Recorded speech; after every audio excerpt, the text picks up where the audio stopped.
Waguno down, natumai mko poa, mko fiti from every corner of the country that you are listening to Celeb Corner KE from, and not only in the country, even abroad.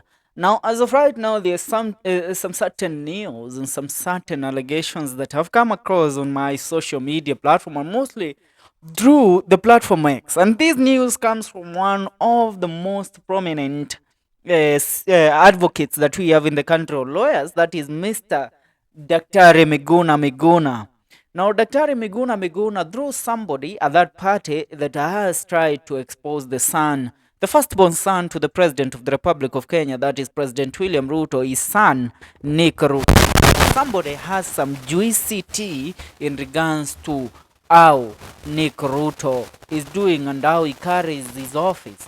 Now, nataka tuzamie story yote nzima so that you will get what is currently going on and what is currently happening. Isikuwe tu tuko hapa na paruanja za sungura kameza ndovu, so that you will get the real juice and the real story of what is really happening. Now, the guy that has contacted Miguna, listen to them, and they came directly to Miguna without any fear of contradiction and told Miguna that it's about time you listen and expose these people. Now listen to what aliweza kusema. Now Miguna, as we all know them, we all know him. He is a man that does not hide. Yeye akipata kitu and it's worth sharing and it's worth exposing, yeye akaliangi hiyo story. Now listen, anasema the person that contacted Miguna said, "Hi Miguna, HH&M law firm is the center of corruption in Kenya." Now the HH&M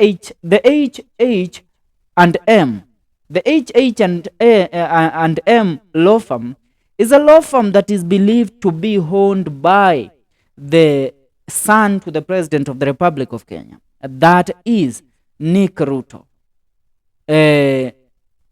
Now nataka tuangalie now who owns the HH&M law firm. Ndio tukizama kwa hii story tukuwe na intel yenye tunaweza determine what is really happening. Ndio tuelewe ngori gani inaendelea hapa. Now, having a presence that dates back to 1902 means the Dunstons and Hamilton, Harrison and Matthews delivers the unique combination of local knowledge and strength of relationships backed by the effort of being part of the world's largest firm. Now let's look at the Nairobi Dentons, Hamilton, Harrison and Matthews. This is a law firm that is based in Nairobi. Through their website, it is said that nataka kusoma the whole of it so that you will get the juicy.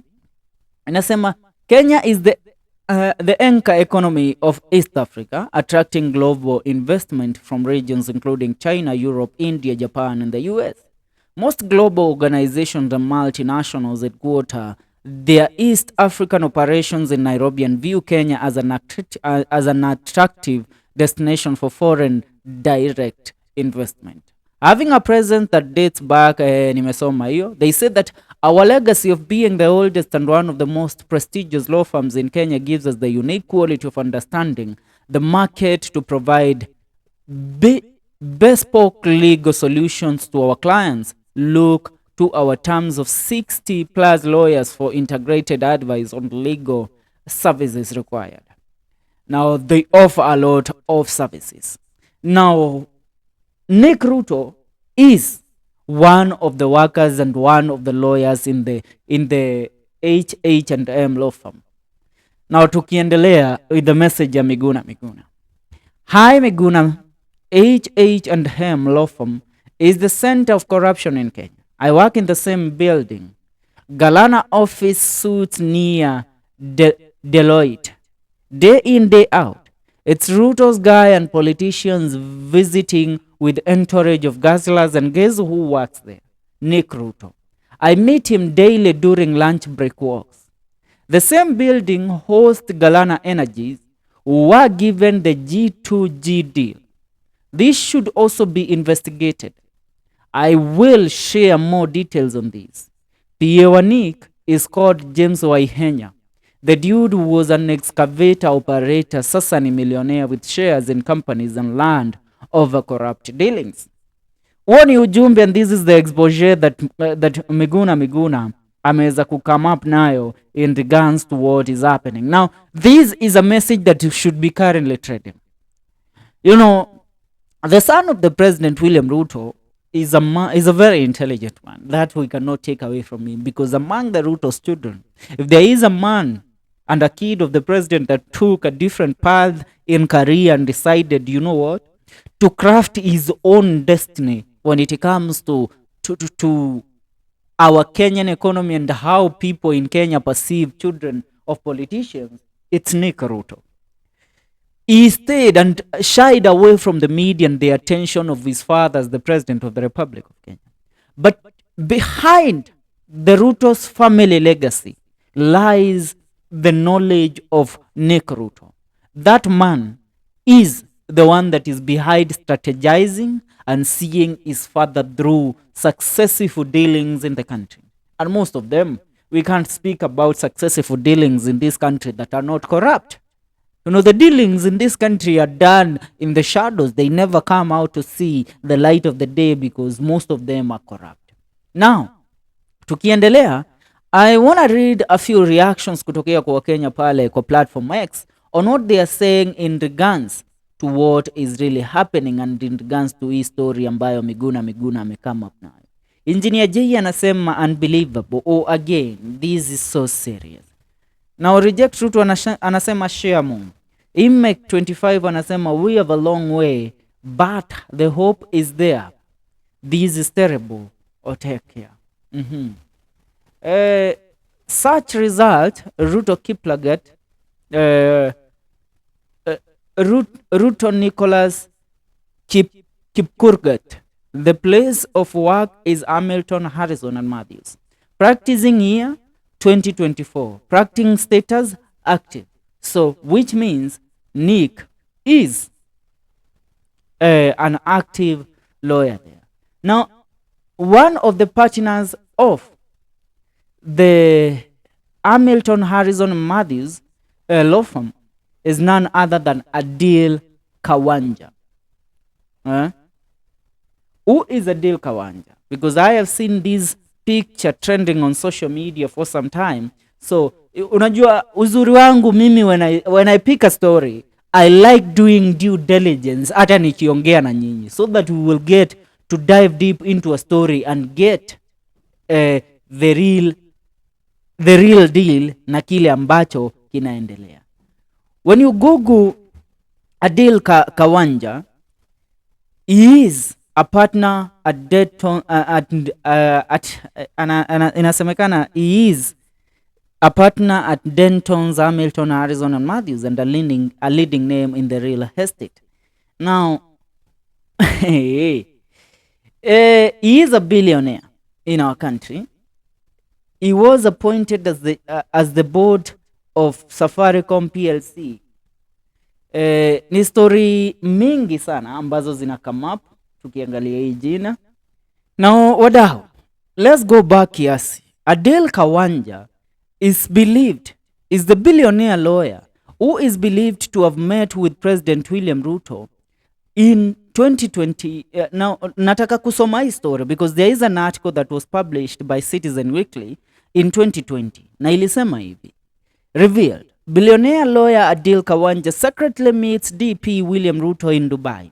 Details have emerged of a secret meeting between Deputy President William Ruto and billionaire businessman Adil Khawaja at a private villa in the Midif neighborhood of Dubai last Friday. According to a source close to the Signals Intelligence Agency SIA, formerly known as the National Electronic Security Authority NESA, United Arab Emirates Intelligence, the discreet meeting attended by, among others, the CEO of Abu Dhabi Islamic Bank, ADIB, Mr. Sadeep Chouhani. A credible source at SIA revealed that Khawaja's account at the multinational bank belonged to Mr. Ruto. He was seeking assistance to secure billions of dollars ahead of a possible trial at The Hague. Ruto's trip to Dubai was so secretive that the presidential escort commander for a moment couldn't account for his whereabouts. Ruto had traveled with only two people, former Mombasa Senator Hassan Omar and his PA. Kenyan embassy officials in the UAE were caught unaware of Ruto's short visit. The DP then had chartered a private Bombardier Global 7,500 executive jet from JKIA. Mr. Adil Khawaja, the managing partner at Danton's Hamilton, Harrison and Matthews, has over 23 years experience and in-depth knowledge in real estate, environmental, and planning law. He is one of the most renowned lawyers in Kenya, having dealt with complicated land issues and regularly advises on eco-conveyancing for clients in the tourism sector and the government of Kenya. According to documents seen by this writer, Mr. Khawaja was instrumental in a case in which William Ruto sold tens of acres of forest land worth over quarter billion, 275 million, to Kenya Pipeline Company, KPC. Ruto would later push for his appointment to a task force to inquire into forest resources management and logging activities in Kenya. The former KCB bank non-executive director has been in the past been accused of having loaded money for DP Ruto in conjunction with KCB CEO Joshua Oigara during his stint at KCB. The CBK flagged suspicious transactions involving Ruto's relatives and Khawaja. Tens of transactions from Ruto's kin to Khawaja's law firm Hamilton, Harrison, and Matthews were flagged. From Dubai, Ruto traveled to Nigeria and met former Nigeria Vice President Atiku Abubakar. Atiku is a controversial figure in Nigeria. The US government once issued a federal arrest summons to Atiku for his role in graft corruption. The US government also slapped him with a 12-year travel ban. Ruto and his lean entourage were expected. Now that is where you get to know the link between this guy, Adil Khawaja, and President William Ruto. And now when you hear that his son Nick Ruto is working as a lawyer in this law firm where this guy is a partner, you get the juice of what is really happening here. Now it is claimed that because this is the law firm that manages Ruto, manages Ruto's estate, they had to take in Ruto's son, Nick Ruto, to be a partner there or to work there so that he will oversee what goes around his father's property. Ndio maana mnasikia deal zingine zinapigwa tu zinatokea ndani whatever. And in 2023 Khawaja replaced Ngumi as the Safaricom chairman. On 27th January 2023, Ruto's ally Adil Khawaja replaced Ngumi as Safaricom chairman. And it was published. Safaricom board elected Adil Khawaja as its chairman, replacing veteran corporate banker John Ngumi, who was pushed out in January after a 5-month stint. Safaricom, the largest telecommunications provider in Kenya and among the most profitable company in the East and Central Africa region, made the communication on Thursday, January 26th, Khawaja as its chairman, the company said that time. Now, Khawaja is a lawyer with 30 years of legal profession and a known ally to President William Ruto. Now, the statement said he has previously served on boards of other Kenyan firms and is currently the managing partner at Danton's, Hamilton, Harrison and Matthews, the oldest law firm in Kenya established in 1902. He has also served in, among other boards, Rhino. There is no need of reading much about this guy.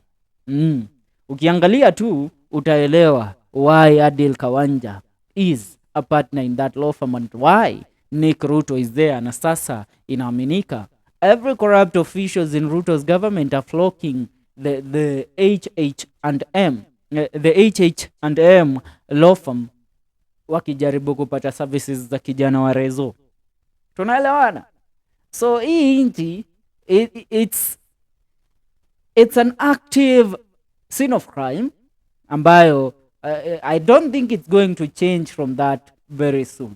Itakuwa hivyo for some time. Itakuwa hivyo for some time, kwa sababu